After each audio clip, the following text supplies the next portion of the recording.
Okay, guys, here we go. This is for exam 3. You should have an orange packet. Okay, orange packet, and the orange answer key, the same color that goes associated with it.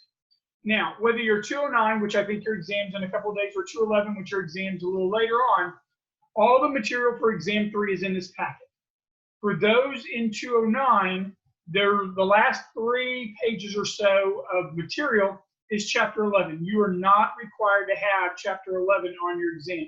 However, if you're in 211, that chapter is on your exam for exam 3, and we'll have a separate video, small video on that within the framework of however we do it live and or online, YouTube or Zoom or however I get it done for the next part. But right now we're going to start about chapter 8 material. So if you can get your study guide out to chapter 8, which is page 233 in your study guide, we're going to go ahead and get started. Now, I'm going to break up the chapter 8 video into 2 groups.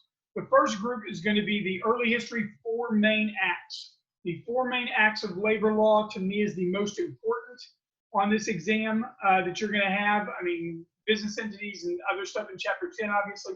But for chapter 8, I think the 4 big acts are going to be the most important for chapter 8.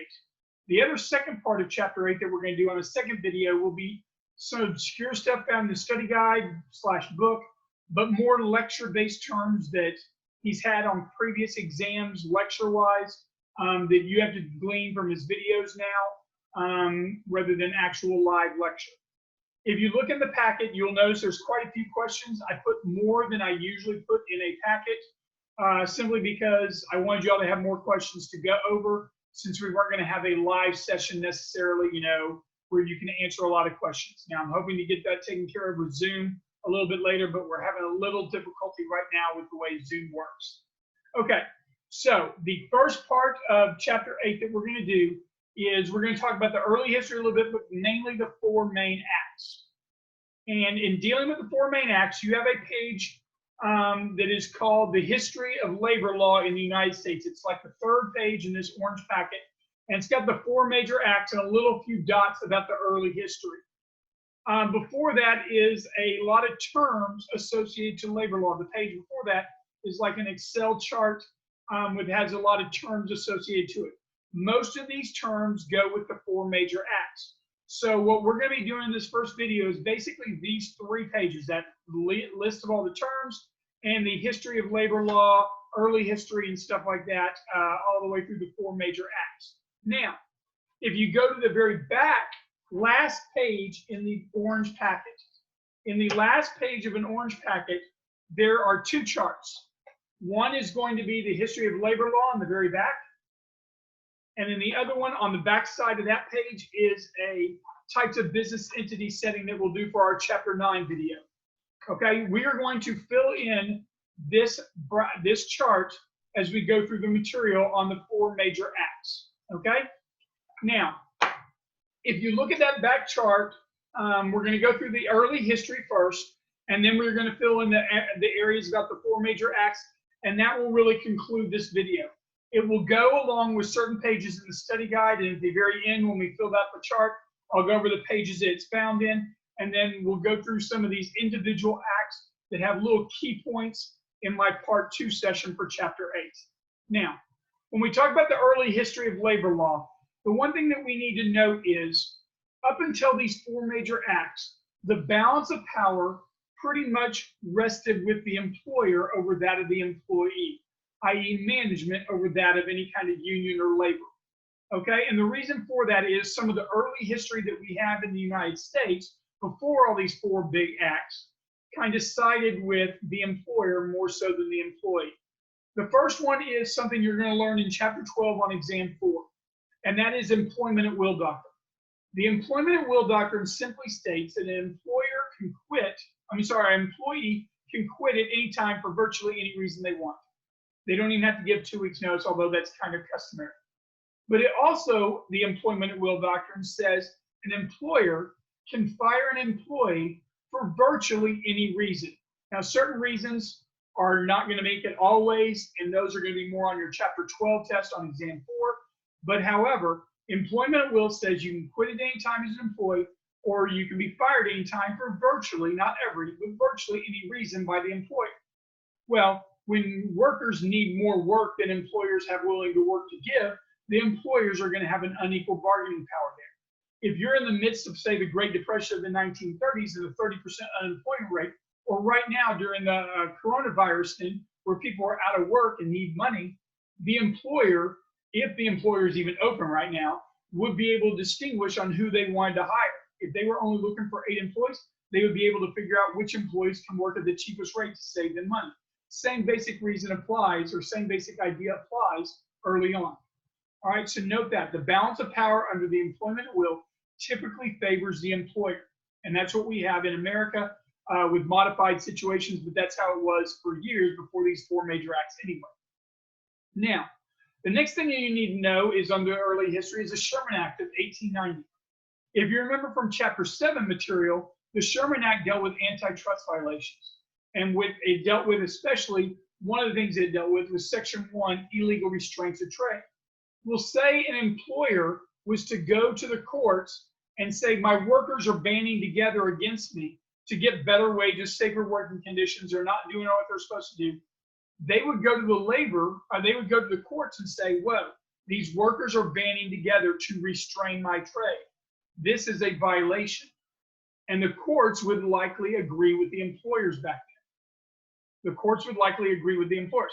And when the courts agree with the employers, they would say, oh, you cannot band together any concerted activities to work together to try to injure their trade would be a violation. And so the employers, if they were worried about unions getting bigger and bigger, would just go to the courts and say, make them stop doing this. And for the longest time, the courts seemed to think it was an illegal restraint of trade, a Section 1 violation. Now, the next act that we need to deal with is the Immigration Act of 1924. Now, you're going to have another Immigration Act on Chapter 12, which has now been moved to Exam 4. But the Immigration Act of 1924, what did it do? It severely curtailed immigration in the United States. And by doing so, it allowed the workforce to be primarily Americans that were already here. By curtailing immigration, that favors American workers in looking for jobs. Whether it be skilled or unskilled, but primarily unskilled in that situation, we were worried about an influx of immigrants taking all these unskilled labor jobs. But by curtailing immigration, it favors the American workforce, especially those that are unskilled. Now, so what did this Immigration Act of 1924? It helped American workers be able to band together and get jobs over that of, say, their foreign counterparts that tried to enter into the country. So it helped favor American workers for jobs in the indirect sense. It did not give a clear right to unionize. We'll talk about the clear right to unionize a little bit later on. But this is a major stepping stone towards helping the employees gain recognition later on. And as you see in history, as we go through all these acts beforehand, we're going to slightly chip away at some of the employers having the unequal bargaining power and giving more or moving more towards a labor union ability or labor union recognition and what labor unions can and cannot do, to where the balance of power eventually shifts over in a little while to where we have an unequal bargaining power, but the management is on the tail end of it and the unions have an unequal bargaining power. And that's going to occur a little later when we go through the 4 major acts. The other thing that you need to know is the Clayton Act. We talked about this in Chapter 7 as well. Clayton Act dealt with the restrictive, preventative actions instead of Sherman. It had the 4 acts, the 4 sections, Section 2, Section 3, Section 7, Section 8. But one of the things that we noticed, and one of the things you noted in antitrust law at the very end of Chapter 7, was that labor unions are exempt from antitrust law. And the Clayton Act is what exempted labor unions from antitrust law. That doesn't mean labor unions aren't, there cannot be a labor union in a specific area. No, that doesn't mean that. What it means is, under antitrust law, Clayton Act exempts labor unions. So now, antitrust law, the Sherman Act, even though we those illegal restraints of trade where the workers band together, wouldn't fall under antitrust law anymore because Clayton Act restricts labor unions. Now, This idea of restricting labor unions in terms of antitrust law didn't occur until way after official union recognition, even though the Clayton Act occurred in 1914, as you learned in Chapter 7. All right, that is a general early history of labor law. In addition, you probably need to know AFL-CIO in terms of skilled, unskilled labor, but we'll go over those little extra terms in Part 2 video for Chapter 8. Now what we're going to do is we're going to talk about these 4 major labor acts. And in your chart on the very back of Chapter 8 or after of the packet is the 4 acts and columns associated to each. Now, certain columns are going to have a lot more and certain columns are going to have a lot less as we fill them in, okay, when we fill in all this material for y'all to have the material for the exam. However, these each act does certain things that we need to know. All right. The biggest thing I can tell you for this exam when it comes to Chapter 8, I cannot stress this enough. When we do a live video, in-person video or in-person situation or tutoring review, is I hit over and over and over the formal and informal names of these 4 major acts. And I do this constantly, and I'll probably do it constantly in this video as well, because you need to know it. You may have on one form, you may have the 4 major labor acts in terms of informal name, or you may have the 4 major labor acts known under formal name, or you may have the same scenario and question 1 asks you, what is this illegal or legal under which act? And it'll give you the informal names. And then the follow-up question will be the next exact question will be, is this legal or illegal? And it'll give you the informal name versus the formal name of the previous question. And then the third question may be, what is this an example of in terms of terms under labor law? If you don't know any of the answers, you've missed 3 questions. Now, if you know the answer to one of them, you should be at least able to answer the follow-up question of the formal and informal names. If you look on your orange chart, the very first row after the year, and I don't think the year is important other than a couple of things, but you need to know basic timeline. The first act that we have is the Norris-LaGuardia Act. This is its informal name, Norris-LaGuardia Act. Now, this could be on line A, and then the formal name be on line C, or it may be he gives you all the answers in terms of just formal names, or all answers in terms of informal names, or he could mix them up where he has Wagner Act, and then he'll have National Federal Anti-Injunction Act, and he'll have Landrum-Griffin Act, and then he'll have Labor Management Relations Act. It'll have all different names, and it'll be an equation of formal names and informal names. You need to be able to recognize those immediately. And I cannot stress this enough on how big it is for the formal and informal names of this act. And also for the Sarbanes-Oxley Act, by the way, in Chapter 10 as well. Okay, so the formal name, now we're going to go through the Norris-LaGuardia Act, and we're going to fill in that column on Norris-LaGuardia Act. Now, there's only a couple of things that you need to add in, but the nickname, or the formal name, is the Federal Anti-Injunction Act. Once again, the Federal Anti-Injunction Act. So if you see the Federal Anti-Injunction Act on the exam, that's immediately you need to think of Norris-LaGuardia. You see Norris-LaGuardia, you need to think Federal Anti-Injunction Act immediately. The next row in that column should be left blank. There's no nickname for the Norris-LaGuardia Act or Federal Anti-Injunction Act, however you want to say it. There's no nickname. Now, the next row in this chart is what would be the best terminology or quick mnemonic device to remember this act if you're going to guess on questions. And the main thing that you need to know about Norris-LaGuardia is probably its mnemonic device. It's a yellow dog, okay? And here are the 2 things that it did. Now, you want to put these under things to know about the act. There's going to be 2 things you're going to have in this column. Like I said, Norris-LaGuardia didn't have very much. 1, it outlawed yellow dog contracts. Now, what is a yellow dog contract? That is one of the terms in that term sheet, that Excel spreadsheet I said that's in your orange packet as well. Okay? If you're one of those people, if you want to rip off this last chart page and rip it from the packet, then you can look at the packet and still fill in the chart. I suggest that because you have Chapter 9's chart and Chapter 8's chart together, so ripping it off wouldn't be a bad thing. But we're going to go through the terminology along with and we're going to put those terms in this chart and then you're going to need to be able to recognize in a storyline scenario and or the terms. So under things to know about Norris LaGuardia, you have two. One is it outlawed yellow dog contracts. We need to know what is a yellow dog contract. A yellow dog contract is where an employer and an employee enter into a contract in which the employee says, I will not join a union or can be fired. If I join a union, the employer has the right to fire that person, okay? So in this situation in 1932, Norris LaGuardia, before 1932 in Norris LaGuardia, an employer and an employee could, under a yellow dog contract, enter into an agreement that says if the employee enters into or bands together and joins a labor union, they can be fired. Okay? So before 1932, in these outlawing of yellow dog contracts under Norris LaGuardia, the balance of power shifted and rests with the employer. They can make these employees sign these things, fire them if they wanted to. Okay? If you think about it, this is right during, this act was passed right during the Great Depression, 1930s Great Depression, 30% unemployment rate.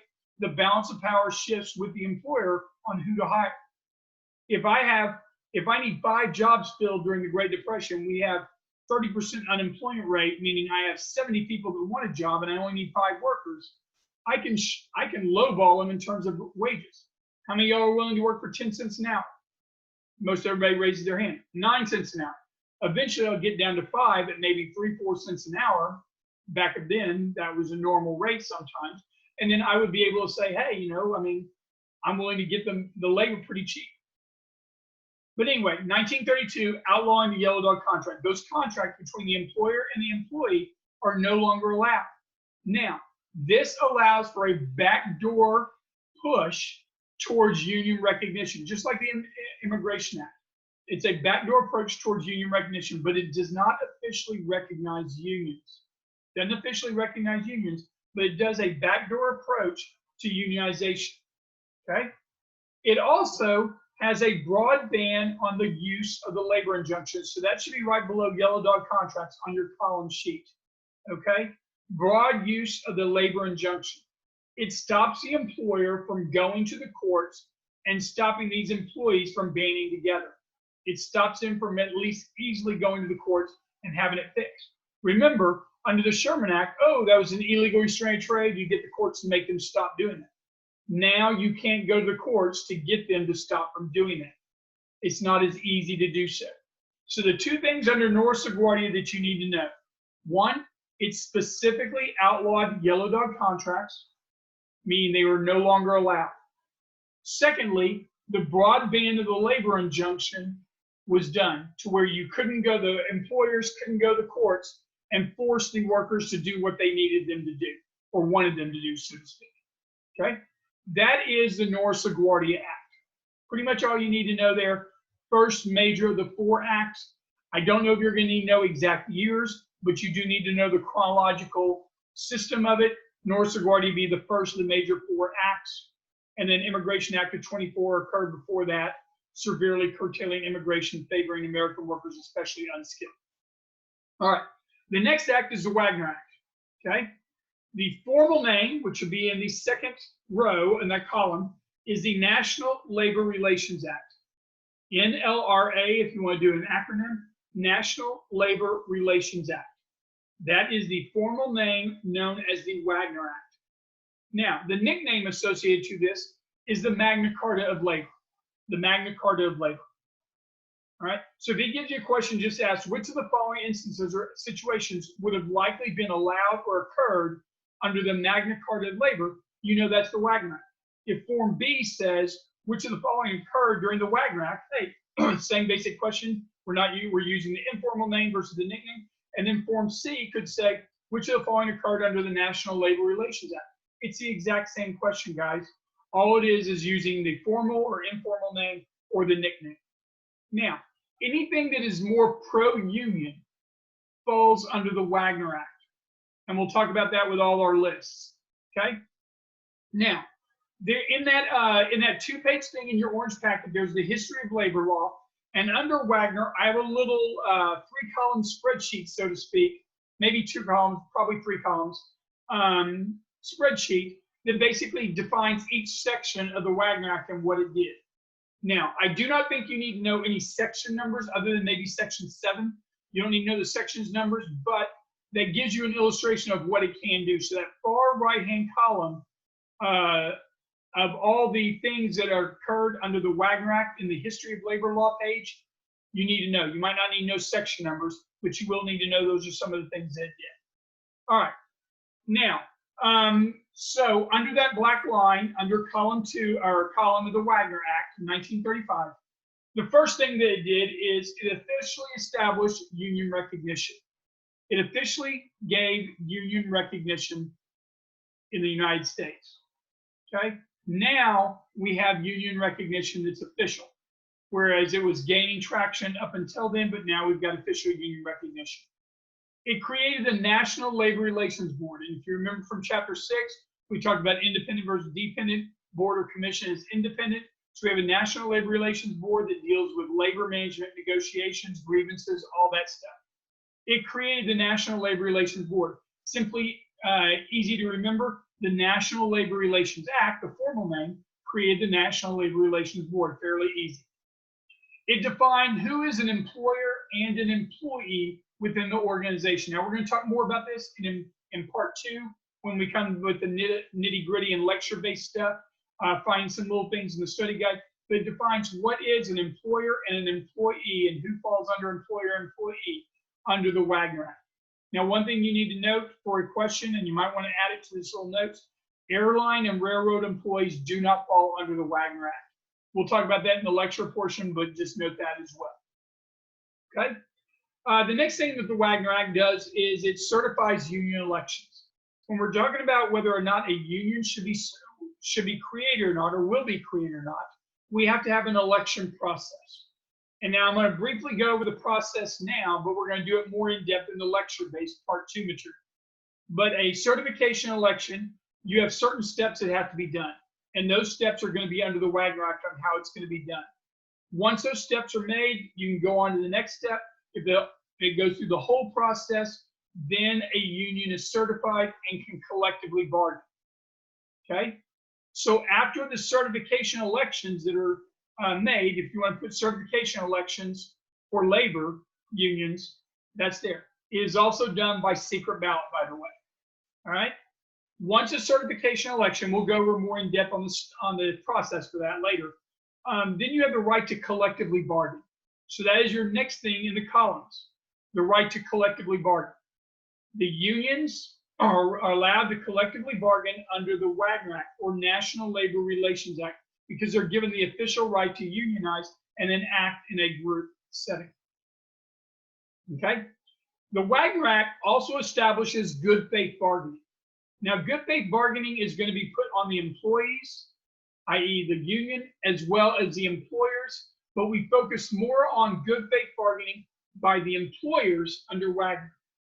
It applies also to employees and the unions, but for the most part, good faith is going to be on the employers for Wagner. It's going to be pushed more and talked about under Taft-Hartley for the unions. Okay? It establishes what is and what is not an unfair labor practice for the right to strike and stuff like that, an unfair labor practice by the employer or by management. So it lists what is and what is not an unfair labor practice by the management or employer. Unfair labor practices by the union will be in a different act. All right. Some things that would fall under the Wagner Act. If an employer fires an employee and then goes across the industry and talks to all the business leaders and say, don't hire Robin because she did this, or don't hire Barney because he did this, or I'm going to do it, and we blackball some students. Blacklisting or blackballing students from future employment would fall as an action that would be able to be grievance filed under the Wagner Act. Because remember, the Wagner Act gives you the ability to form a union or be a part of a union. So anything that the employer does in unfair labor practice, an example of this, blackballing, blacklisting, would fall under the Wagner Act. Because blacklisting would be an example of an unfair labor practice by the employer, i.e. management. The last thing that you have is the certification election, you can't stuff the ballot box. And I just threw this in at the very back because he's had a question where the multiple choice answer, someone's like, oh, why is that under Wagner? Well, anything dealing with the certification of a union, if you stuff the ballot box for pro-union versus anti-union during the certification process, that would be a Wagner Act violation because it's dealing with the union election process. Now, if you stuff the ballot box in an internal vote of the union, i.e., the vote to strike or not strike as a union, or the vote for officers within the union, that would be more Landrum Griffin, which we'll get to later on. So in your column, you have about 9 things that you need listed under Wagner, and I'm going to go over them one more time. You may have a couple of them next to each other, or you may have more than this, but here's what you need. The Wagner Act established official union recognition, and if you want to put the section number, that's section 7, by the way. It created the National Labor Relations Board to deal and file with grievances and labor union process and scheduling of elections and all that stuff. That's an independent, economy-wide administrative agency created during the New Deal era, going back to Chapter 6. If you had that on the Chapter 6, and you might have it on this exam as well. It defines who is an employer and an employee in a given situation and which industries fall under Wagner. We'll go in more detail in the little itty bitties and lecture-based stuff. It gives them the right to collectively bargain as a union with the employer management. It establishes good faith bargaining upon the employer. Really both parties, but more so we're going to focus on the employer under Wagner. It establishes what is and what is not an unfair labor practices by management, i.e. the employer. And an example of this would be blacklisting, blackballing someone for future employment. Stuffing in the ballot box, especially in a certification election, would also fall under Wagner. So once again, official recognition of unions established in 1935 with the passing of the Wagner Act, also known under the nickname Magna Carta of Labor, or the National Labor Relations Act. Wagner Act, National Labor Relations Act, Magna Carta of Labor, all the same thing for test purposes. One question could be the formal name, one question could be the informal name. You may look at a question on the exam and go, I just had this question. Well, you probably either A, he literally made it twice, or you had a question, but he just went from informal to formal name, okay? And you should be able, if you know it the first time, you should be able to know it the second time as well, as long as you know this. Now, whenever we have a live session, I always, at the end of this live session, we have a little question and answer and a little quiz that you have in the packet. And invariably, I'm like, what's the formal name? And there's a lot of mumbling. And then eventually, as we go through this, those answers, people are getting it more and more because I'm stressing it more and more. I would say this is the #1 thing on exam 3, knowing the formal and informal names and what each act does. Of all the chapters, this one, obviously the most. Okay. The next thing we have is in 1947 with the Taft-Hartley Act. But before we get into the specifics of Taft-Hartley, we need to look between 1935 and 1947. What transpired during this time period? Well, now we have the official recognition of labor unions under the Wagner Act. And now the balance of power starts to creep more towards unions over that of the employers. Then we had the advent of World War II. And after people came back from World War II, we had much more jobs available, or much more jobs, workers coming back from the war for jobs and stuff like this. We had a balance of power shift during this 12, 13-year period in which instead of the balance of power resting with the employer, it had shifted and gone from the employer having all the power to now the employee or union having all the power. By doing that, we had a series of strikes and stuff like that, and public sentiment was against the unions for a little while towards the end there, and Congress felt necessary to balance out that bargaining power once again to make it try to make it as even keel as possible, and it created the Taft-Hartley Act. Now, the Taft-Hartley Act, also known as the Labor Management Relations Act, so put that in the formal name, Labor Management Relations Act, 1947. Labor Management Relations Act. Its nickname is the Slave Labor Act, and this was Truman's idea because Truman was a huge fan of the labor side. We'll talk about that with the lecture-based stuff. Huge fan of the labor side. In fact, he vetoed it. We'll go over that with the lecture stuff. anything anti-union is likely going to be under this act, the Taft-Hartley Labor Management Relations Act, Slave Labor Act, after World War II, 1947.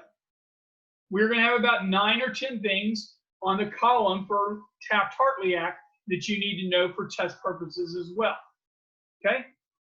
First, it establishes under the things to know under your black, after that black column, on Taft-Hartley under the column is it creates unfair union labor practices. Unfair labor practices by the union. Unfair labor practices by the union. And now I'm about to give you about 5, 6, 7 terms, and all these terms are going to be located in that chart of the labor law terms. So they're all there, and whether or not it's legal or illegal is usually put off right below the term's name. So you have all that stuff, but we're going to put all these terms in there. The first term is called feather bedding. Feather bedding is an unfair labor practice by the union, so it's illegal under Taft-Hartley. So feather bedding is illegal. Now, what is feather bedding? It is getting paid for work you don't actually do, or overstepping a contract by requiring more workers than is necessary. So say the union leaders tell the employer, I'm sorry, you're going to need 8 employees for this job. Whereas the employee would say, you know, I only need like 3, 4 for these workers. But the union demands that they hire 8 for the work. Now, the employer is having to pay 5 or 6 extra workers for work that 3 can probably handle the job. So they're overstuffing the contract. They're paying for workers that don't have to work or don't do anything to work, but they're getting paid. It affects the bottom line of the employer. To do this action is illegal under feather bedding. Now, these next few terms that we're going over all are probably storyline scenario questions. So we'll give you a storyline. Let's say this is an example of, well, we've already talked about like yellow dog contract. We've already talked about blacklisting. If he gives you a storyline, you need to know which act. Most of these storylines are going to be under Taft-Hartley because of feather bedding. If, say, Barney gets a job, is hired for a job because the union demands more workers, so Barney is included within that, against the wishes of management, this is likely known as feather bedding. This would be illegal under Taft-Hartley or Labor Management Relations Act. The next one that you need to have is a wildcat strike. Now, a wildcat strike is where the union strikes against the wishes of the labor union leaders, or a portion of the labor strike, union goes against the wishes of the majority of the union and strikes on behalf of them. So, for instance, say the union labor leaders, whoever they are, say it's Marshall and Ted. Those labor union leaders say we're really close in negotiations. Let's not strike. Let's go through a few more days of negotiation. And the labor union, you know, as a collective group says, F that, we're going on strike right now against the wishes of the labor union leaders who are negotiating with the employer or management. This would be an example of a wildcat strike. This is typically going to be illegal under Taft-Hartley or Labor Management Relations Act, where a percentage of the union strikes without the granting by everybody else, or when they strike without the permission of the labor union leaders who are negotiating. This is known as a wildcat strike. Typically, this action is not going to be allowed under Taft-Hartley or Labor Management Relations Act. Now, the next thing is called a secondary boycott, and we're going to get in touch. We're going to do a little bit more about this later on, but a secondary boycott is where you get another business or another group of union workers to kind of be in sympathy with you and strike also on your behalf at a secondary source, i.e. another source. Let's use the example. Say all the workers at Bluebell Ice Cream Factory go on strike. They want better working conditions, more money, whatever the reasons they are going to fight, whatever their grievances are, they want certain things. They go on strike. If it's after the terms of the collective bargaining agreement, they can go on strike. We'll talk about that in the itty bitties. But if they go on strike, the strike doesn't seem to be working because say the employer, Bluebell, just hires replacement workers or scabs, so it's not working too well. Well, then all the Bluebell employees go to their friends in another union, say a union of Kroger employees, and say, hey, can you strike in behalf of us for sympathy? Now Kroger employees strike at Kroger. So Kroger has all its employees strike or someone pickets in front of their business because of Bluebell situation. So there's a strike at the secondary source. And that is done to place economic pressure on the customers of the primary, i.e. Bluebell, H-E-B, Kroger, whoever it is. Now, when the strike isn't working at Bluebell, they go and get their friends or they strike or picket in front of Kroger. Kroger is going to want that to stop occurring. So they're going to say either you fix this situation or we're going to stop selling Bluebell in our stores. Well, then Bluebell is going to be hit at the bottom line. They'll go back to the negotiating table. And that's the idea behind a secondary boycott. Secondary boycotts are pretty much illegal. There's one exception, the Allied Doctrine. Allied Doctrine says if the replacement workers are all its own company that the employer hires as scabs, then you can also strike at that company that was hired as replacement workers. But that is just one exception called the Allied Doctrine under secondary boycotts. Another thing is hot cargo agreements. A hot cargo agreement is where a union worker refuses to ship goods unless the goods are either A, shipped by unions and or created by unions. So if someone decides they are not going to transport good A from point A, or say whatever good it is, from point A to point B, unless it is done by a union trucker or the product was created by a union member, that is called a hot cargo agreement, illegal under Taft-Hartley. So if he was to give you a storyline that says Marshall refuses to send goods as a trucker from point A to point B because those goods were not made by union workers, this would be an example of hot cargo agreement, illegal under Taft-Hartley. If the worker, if Marshall refuses to ship goods because it is against the wishes of the truckers, that also might fall under hot cargo agreement as well.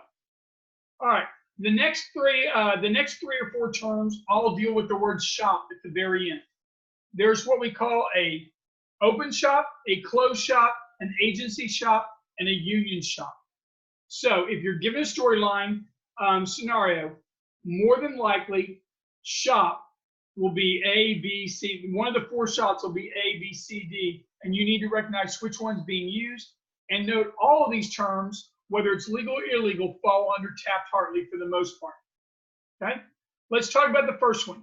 The first one is called closed shop.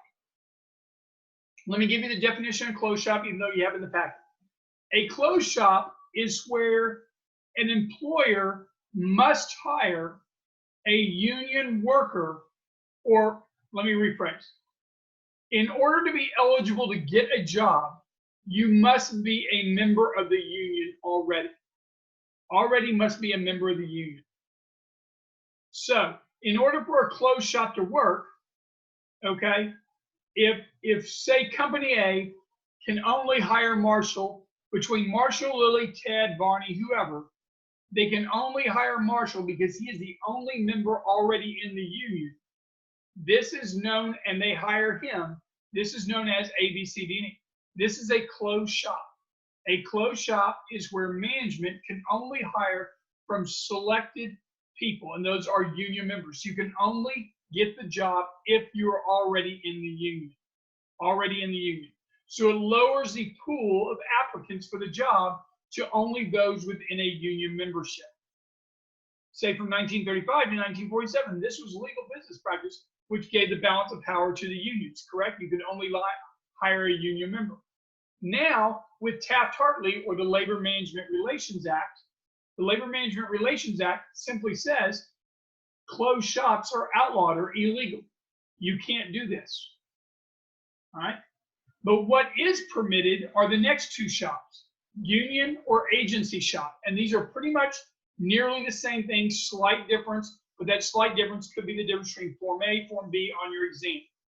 What is the difference between union shop, agency shop, closed shop, and then we'll get to open shop a little bit later on. In an agency shop versus a union shop, you don't have to be a member of the union first, okay? In an agency or union shop, you don't have to be a member of the union first. But if you get the job, then there are extra prerequisites to do after that. So the pool of available applicants is broader. It could be including everybody, whereas in a closed shop, it was only those within the union. So now we're going to have an enormous bigger pool of applicants that are eligible for the job. Now, here's the subtle difference between union shop and agency shop, both of which are permitted under state law, both permitted in certain states to be allowed. In a union shop, once you get the job, you must become a member of the union. That is a union shop which is permitted at the state level, must become a member of the union. All right? Whereas an agency shop says you don't have to become an official member of the union, but you would have to pay the dues associated to membership because we don't want you to free ride. And I mean, we haven't gone over this yet, but once the union is created, it has exclusive representation for the whole bargaining unit, even those that are in the majority and the minority. Well, if you don't want to pay for all the union dues, but you get all the benefits of their grievance procedures and their negotiations and higher wages, then you may have to at least pay your monetary dues associated to it. So let me give you some storyline scenarios before we go to open shop. If in storyline A, it says, Marshall, of all the employees at a job interview process, Lily, Marshall, Barney, Ted, Robin, only Marshall is eligible for the job as Marshall is the only one in the union already. This would be an example of, you would pick closed shop as your answer. Then if he said this is illegal or legal, on the next question, legal or illegal, you're going to say it's illegal under Taft-Hartley.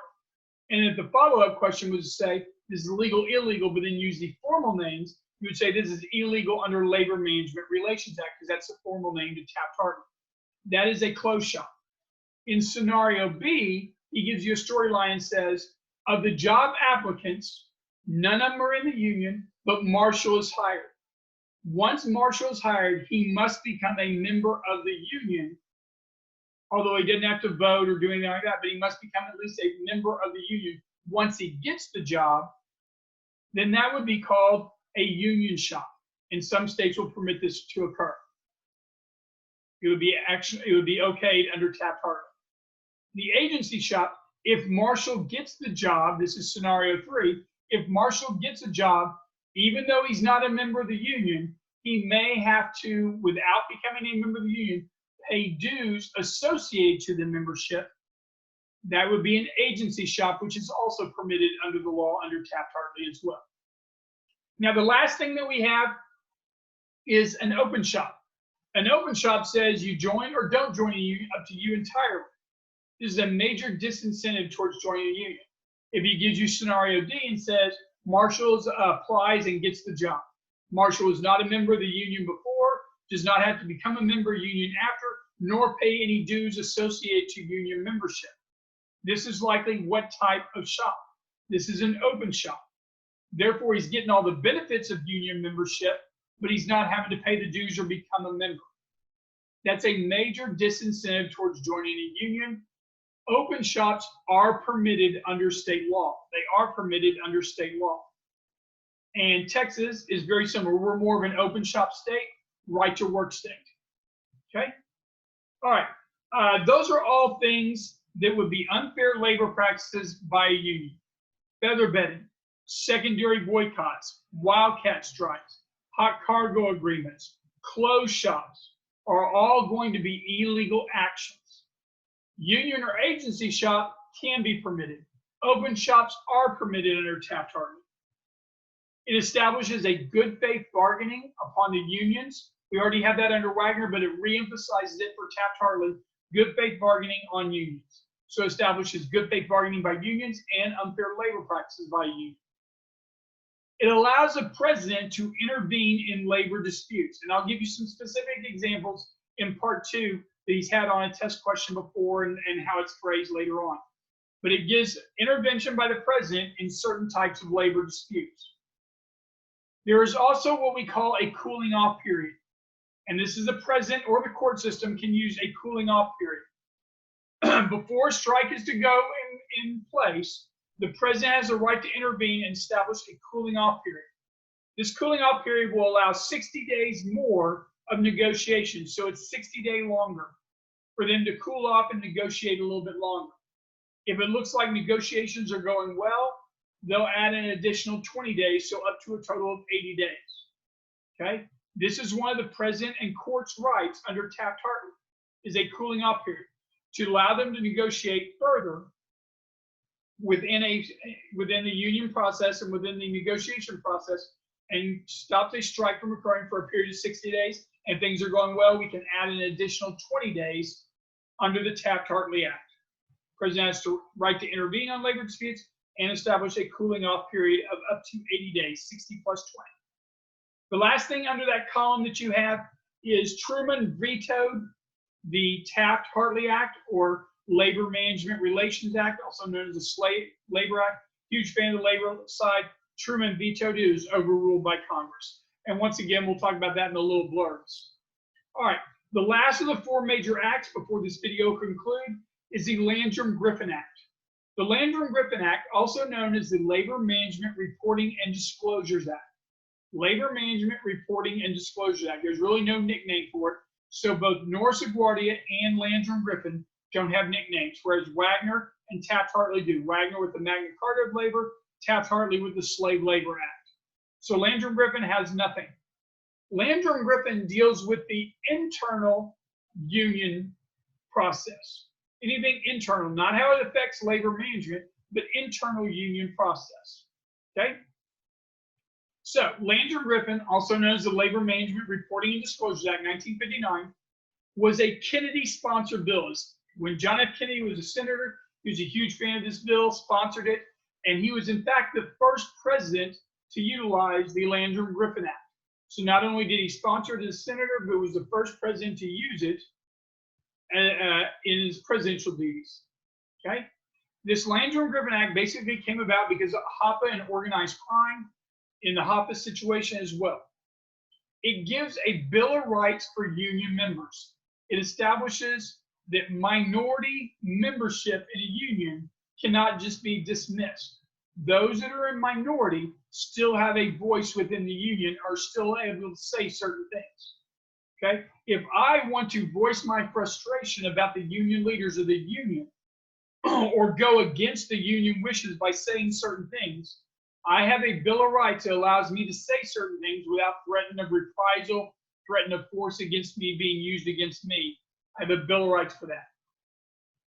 It regulates all the financial affairs of the unions.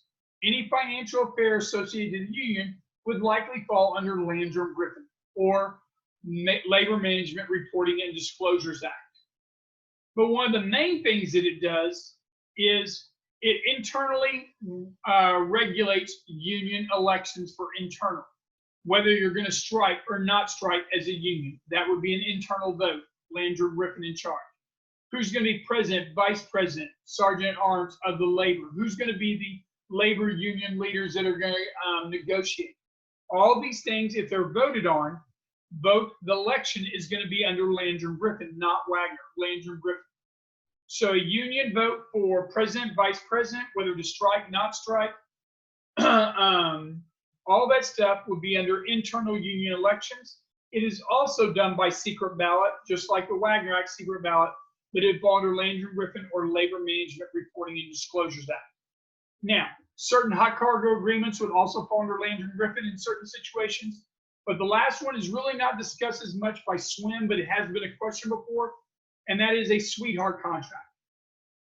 Say I have been voted on by the labor union leaders. That election would be by secret ballot, and how the union is voted on and stuff like that would fall under the jurisdiction of the Landrum-Griffin Act.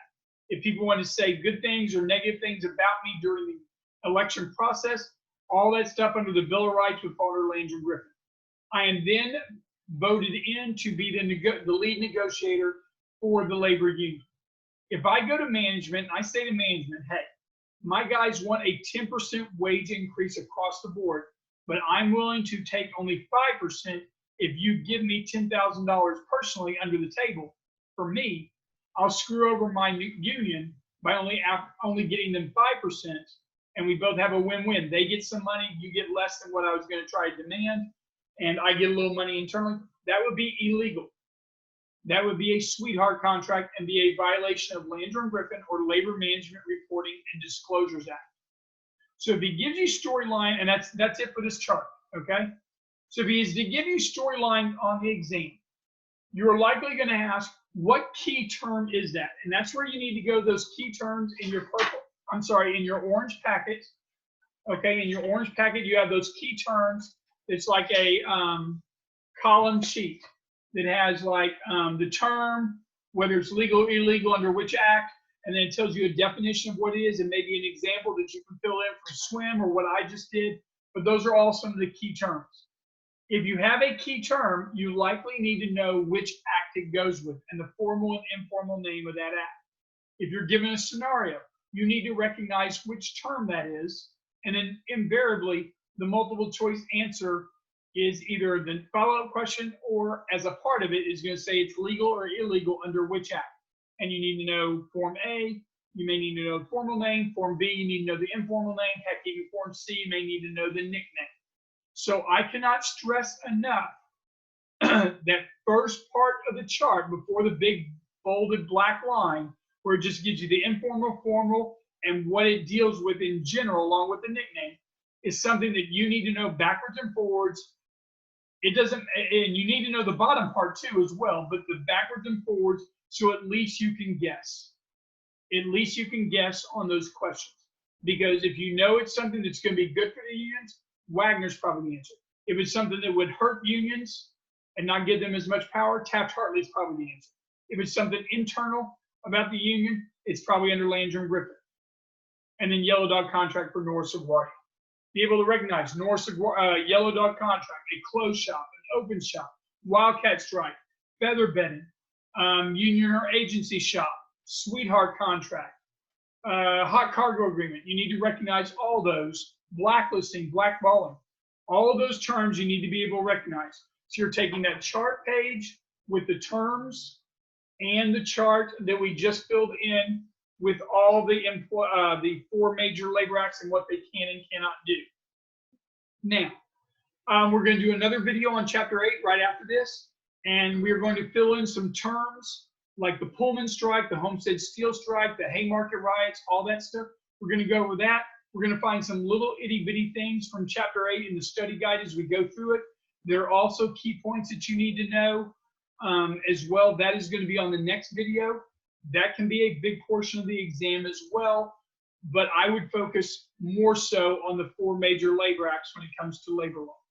All right, I'm going to go ahead and close this video, and then we will start up with the lecture basic and little itty-bitties in Chapter 8.